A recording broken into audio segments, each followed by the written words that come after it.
Hello students, I welcome you in this video, and this video is for class 12 CBSE. Okay, and as you know that we are continuing on the chapter number 4, the red trap of the book Flamingo. Okay, and we have read about the author and about the some paragraph of this chapter. Okay, and let's we read the rest of the paragraph of this chapter. So start. Okay,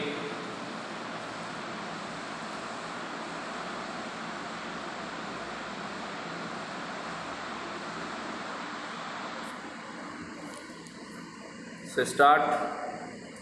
During one of the long dark evenings just before Christmas, the Master Smith and his helper sat in the dark forge. Dark forge means ध्यान रखना, भट्टी के समीप जो बैठने का स्थान होता है उसको बोलते हैं ढलाई। क्या बोलते हैं? ढलाई। भट्टी के समीप एक बैठने का स्थान होता है, डार्क फोर्ज बोला जाता है उसको। नियर द यानी कि इस तरीके से लोहे से बना एक बैठने की एक वस्तु होती है, उसको हम ढलाई बोलते हैं और इस पर बैठा जाता है। ठीक है।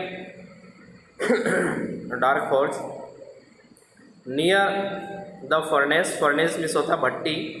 Waiting for the pig iron means होता है लोहे के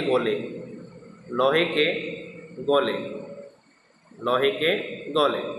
ओके, तो एक अंधेरी शाम जो थे, क्रिसमस से पूर्व की बात की जा रही है, बिफोर क्रिसमस की बात की जा रही है।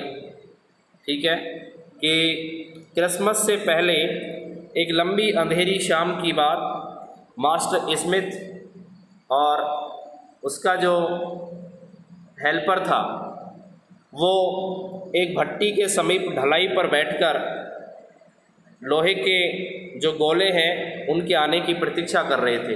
लोहे के गोले की आने की क्या कर रहे थे? प्रतीक्षा कर रहे थे, वेटिंग कर रहे थे। Okay, which had been put in the fire to be ready to put in the anvil, जिसको लोहे में तपाने के लिए डाला गया था और उन लोहे को तपाने के बाद उससे उपयुक्त प्रकार की चीज़ें बनाने के लिए काम में लाना था। मतलब लोहे को गर्म करने के बाद उसे एमिल किया जाता है। एमिल का मतलब उसकी निहाई की जाती है। निहाई का मतलब होता है जिससे हम उसको एक अलग प्रकार का आकार दे देते हैं, एक नई वस्तु का आकार दे देते हैं। ठीक है। Every now and then one of them got up to stir the glowing mass with a long iron bar, returning in a few moments dripping with perspiration यानी कि पसीना। As was the custom, he wore nothing but a long shirt and a pair of wooden shoes. Okay, कि थोड़ी थोड़ी देर में करके क्या हो रहा था कि एक लोहे की लंबी छड़ी ली गई।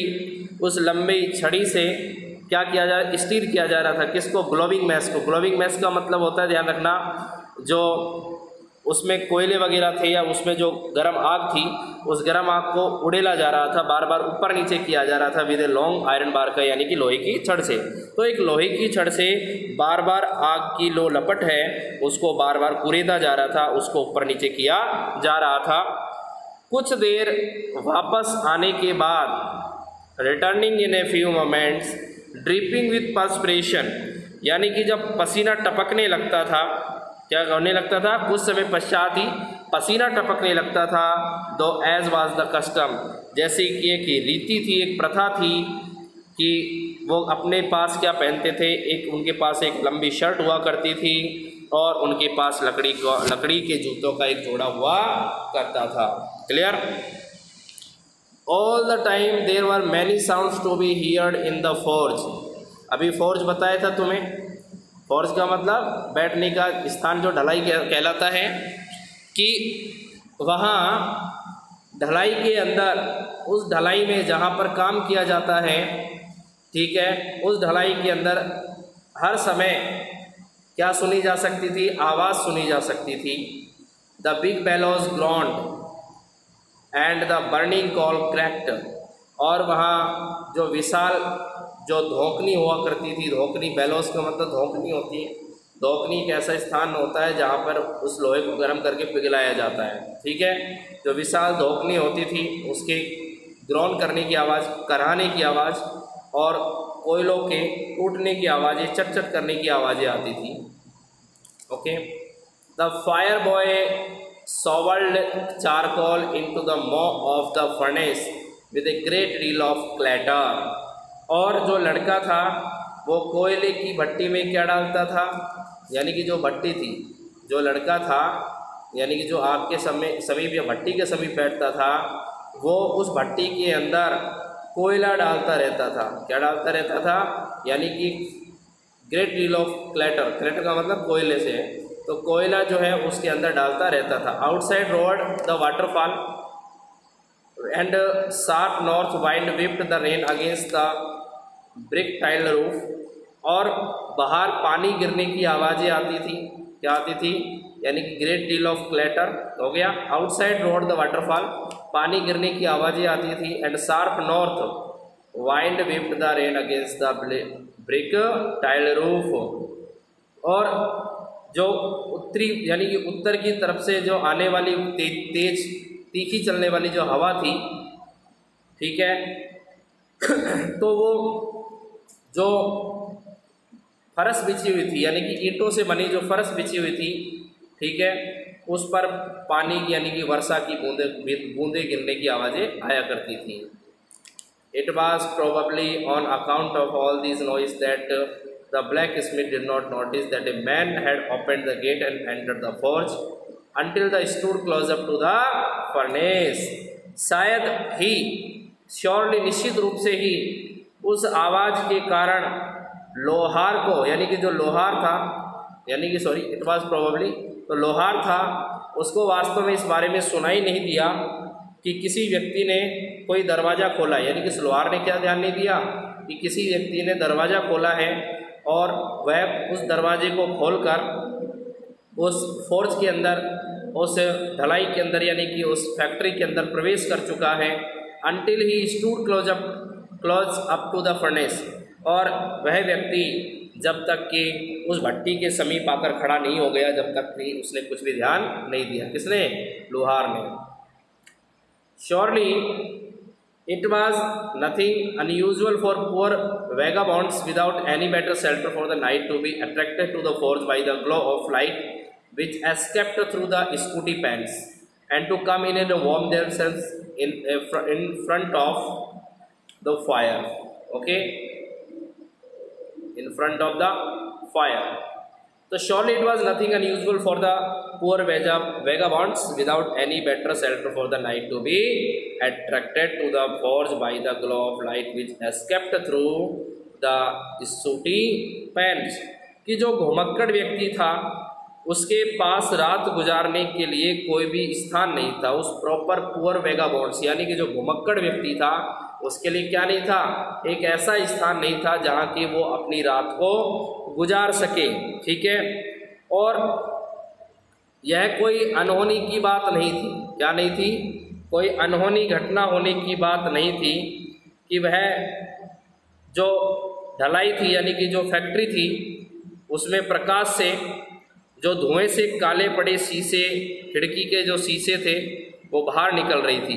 जो यानी कि जो प्रकाश था, जो धुएं से जो शीशे काले पड़ चुके थे, उन शीशों से क्या निकल रहा था? प्रकाश निकल रहा था। और उससे ही फैसिनेट होकर, उससे ही आकर्षित होकर वह अपने आप को गर्म करने के लिए, यानी कि to come to warm themselves in front of the fire, और वह अपने आप को गर्म करने के लिए कहाँ पर आ गया? उस मिस्त्री खाने के अंदर आ गया, क्योंकि सर्दी का मौसम था। आपको बताया था पिछले पैराग्राफ में कि दिसंबर अंत का समय था, और दिसंबर के अंदर वहाँ क्या पड़ती थी? सर्दी पड़ती थी। ठीक है। The black Smith glanced only casually and indifferently at the intruder. Intruder means होता है, यानी कि जो घुसपैठिया होता है, जो ज़बरदस्ती किसी दूसरे के स्थान पर घुस जाता है, उसको घुसपैठिए के नाम से जानते हैं। तो जो लोहार था उसने बड़ी लापरवाही से और कैजुअली तरीके से उस घुसपैठिए की तरफ देखा। यानी घुसपैठिया कौन? यानी कि जो हमारा कौन, जो रेड ट्रैप सेलर था, यानी कि रेड ट्रैप पेडलर था, वो अंदर आया हुआ था और उसी के लिए ही इंट्रूडर वर्ड का यूज किया गया है। ठीक है। He looked the way of people his type usually did, with a long beard, dirty ragged, and with a bunch of rat traps dangling on his chest.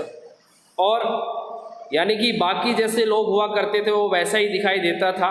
प्राय सामान्य श्रेणी की बात करें, लंबी दाढ़ी थी, गंदे फटे चिथड़े कपड़े थे और साथ में चूहेदानी का एक गुच्छा उसने अपनी छाती के सामने लटका रखा था। ऑन हिज चेस्ट, अपनी छाती के सामने क्या लटका रखा था? रेड ट्रैप्स, यानी कि बंच ऑफ रेड ट्रैप्स का मतलब यानी कि चूहेदानी का एक गुच्छा लटका रखा था। He asked permission to stay and the master blacksmith nodded a haughty consent without honoring him with a single word. और उसने वहाँ पर रुकने के लिए अनुमति मांगी कि क्या मैं आज रात यहाँ रुक सकता हूँ। ठीक है।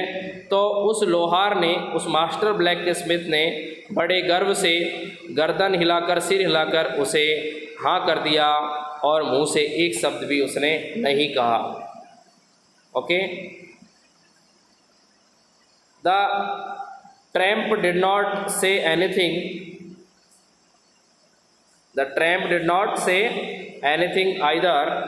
और जो ट्रैम्प था यानी कि जो घुमक्कड़ व्यक्ति था, उसने भी उसको किसी प्रकार का कोई वापस जवाब नहीं दिया।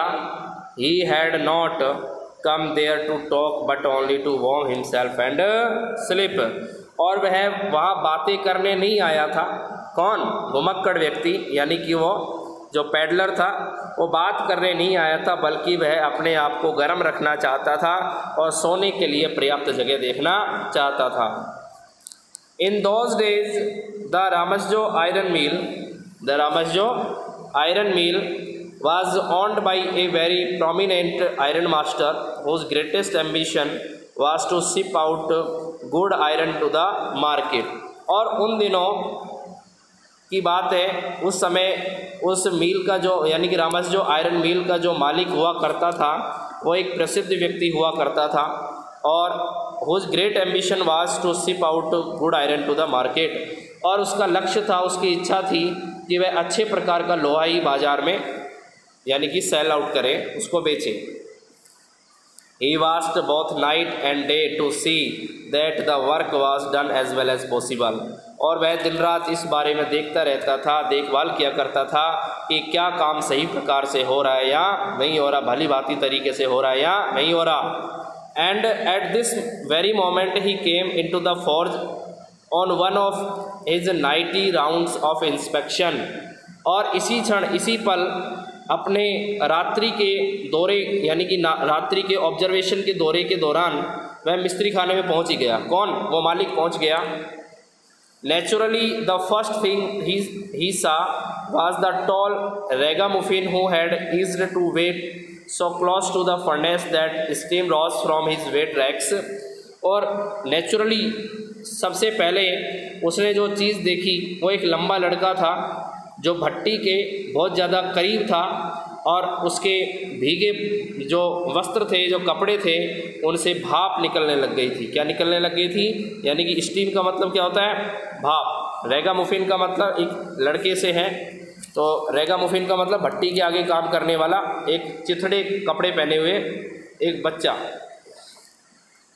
The iron master did not follow the example of the blacksmith who had hardly deigned to look at the stranger. और मास्टर ने यानी कि जो मास्टर था उसने उन जो लोहार थे उनको फॉलो नहीं किया जिन्होंने इस अजनबी की ओर देखने की कोशिश की। यानी कि मास्टर ने लोहारों का अनुसरण नहीं किया। He walked close up to him, वह उसके बिल्कुल समीप गया। Looked him over very casually, और उसे बड़े ध्यान से उसकी तरफ देखा, बड़े ध्यानपूर्वक उसकी तरफ देखा। ठीक है। नेक्स्ट है then tore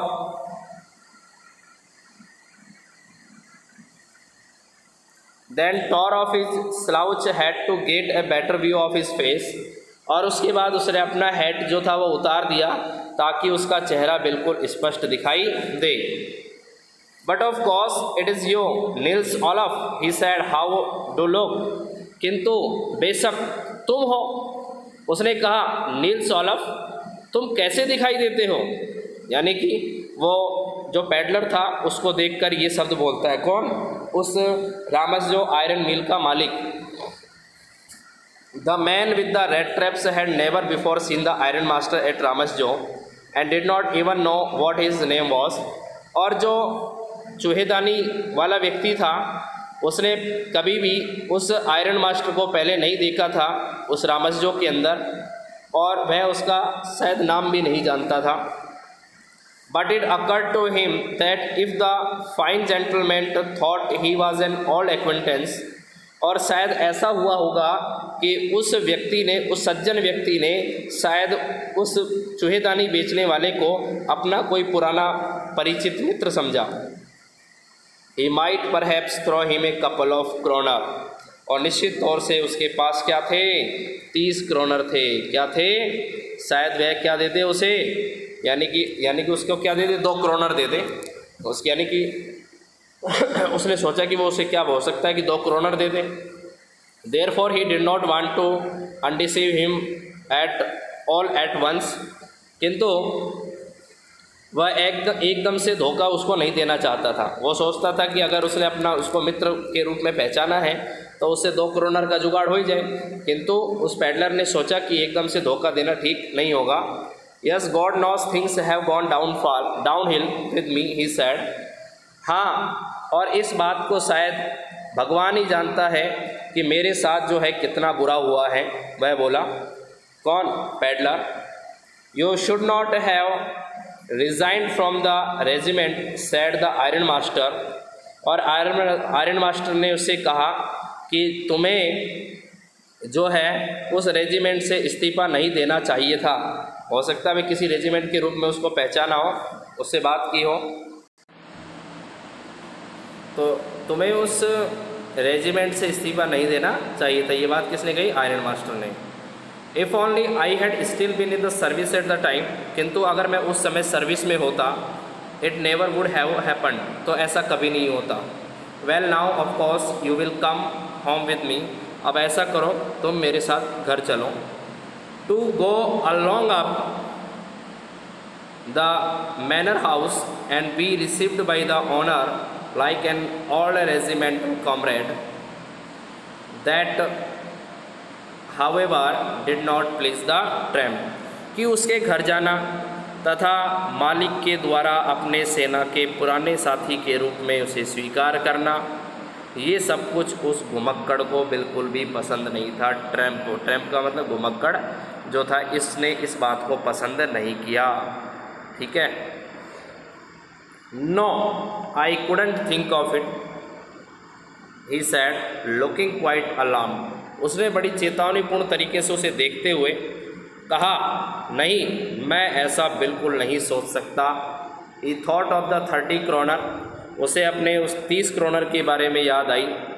to go up to the manor house would be like throwing himself voluntarily in the iron's den, और सामंत के घर जाना, यानी कि उस आयरन मास्टर के घर जाना, अपने आप को शेर की गुफा में स्वयं को फेंक देने के बराबर समझा। He only wanted a chance to slip here in the forge and then sneak away as inconspicuously as possible, और वह चाहता था कि वह जो इस शाम को इस फैक्ट्री में रुके, वह केवल सोने की व्यवस्था देखना चाहता था और उसके बाद वह चुपचाप तरीके से स्नीक अवे होना चाहता था, यानी कि खिसक जाना चाहता था। ठीक है। The iron master assumed that he felt embarrassed because of his miserable clothing, और आयरन जो मालिक था उसने सोचा कि शायद उसके साथी के जो फटे हुए कपड़े हैं उसके कारण उसको शर्म आ रही थी, इसी कारण वो मेरे घर आने से बड़ा कतरा रहा है। Okay, please don't think that I have such a fine home that you can not show yourself there, he said. Elizabeth is the dead as you may already have here. Okay, कृपया ऐसा मत सोचिए कि मेरा घर इतना अच्छा है कि तुम वहाँ इन वस्त्रों में नहीं जा सकोगे, ऐसा बिल्कुल मत सोचना। वह बोला, एलिजाबेथ का तो देहांत हो गया, एलिजाबेथ इज़ डेड, वो तो मर गई, ठीक है। जैसा तुमने पहले ही सुना होगा, यानी कि तुम्हें पहले ही पता होगा, you may have already have here, my boys are abroad, मेरे बच्चे गए विदेश, and there is no one at home except my oldest daughter and myself. अब घर पर मेरी बड़ी बेटी के अलावा और मेरे अलावा कोई नहीं रहता। We were just saying that it was too bad and we did not have any company for Christmas, ठीक है। और अब हम लोग इस बारे में सोच रहे थे कि इस बार का क्रिसमस जो हम मनाएंगे तो उसके लिए हमारा कोई साथी घर पर नहीं है, तो चलो ऐसा करते हैं, ठीक है, मेरे साथ घर चलो, वहाँ क्रिसमस की पार्टी सेलिब्रेट करेंगे और कुछ खा पीने में हमारी मदद भी करना। Now come along with me and help us make the Christmas food disappear a little faster. Okay, next है, but the stranger said no and no again no and the iron master saw that he must give in. किंतु उस अजनबी आदमी ने कहा नहीं, नहीं, दोबारा से फिर कहा नहीं, और आयरन मास्टर ने और यानी कि क्या किया, यह सोचा कि अब तो उसे हार मान लेनी चाहिए, यानी कि उसको और अधिक इस बात के लिए क्या नहीं करना चाहिए, यानी कि उसको ये नहीं कहना चाहिए कि तुम बार बार मेरे घर पर आ जाओ। Okay, it looks as through Captain von Stahle prefer to stay with you tonight. ऐसा लगता है कि जैसे कि कैप्टन वॉन स्टेल जो है आज रात तुम्हारे साथ जो है यहीं रुकना चाहते हैं। Jan Strom he said to the master blacksmith, उसने जो मुख्य लोहार था उसको ये बात बोली, and turn on his heel, और वह घूम गया यानी कि मुड़ गया। But he laughed to the himself as he went away and the blacksmith, यह ध्यान रखना, ये जन स्ट्रॉम है ये उसके लिए कहा है, यानी कि मुख्य लोहार के लिए कहा है। मुख्य लोहार के लिए जो आयरन मास्टर था उसने कहा कि हो सकता है कि आज ये तुम्हारी इस समय तुम्हारे घर पर मतलब इस फैक्ट्री में ही रुकना चाहते हैं। But he laughed to the himself as he went away and the blacksmith who knew him understood very well that he had not said his last word. Okay, परंतु जब वह चला गया तो अंदर ही अंदर वो हंसने लगा था, तथा लोहार जो मालिक को जानता था उसको भली भांति ये बात समझ में आ गई कि अभी शायद बात समाप्त नहीं हुई है। ओके स्टूडेंट्स, तो मैं जो आपका रेस्ट ऑफ द चैप्टर बचा हुआ है, यानी कि जो आपका शेष बचा हुआ चैप्टर है, ठीक है, इसकी बात हम नेक्स्ट वीडियो में करने वाले हैं। Okay, so thanks and revise this chapter.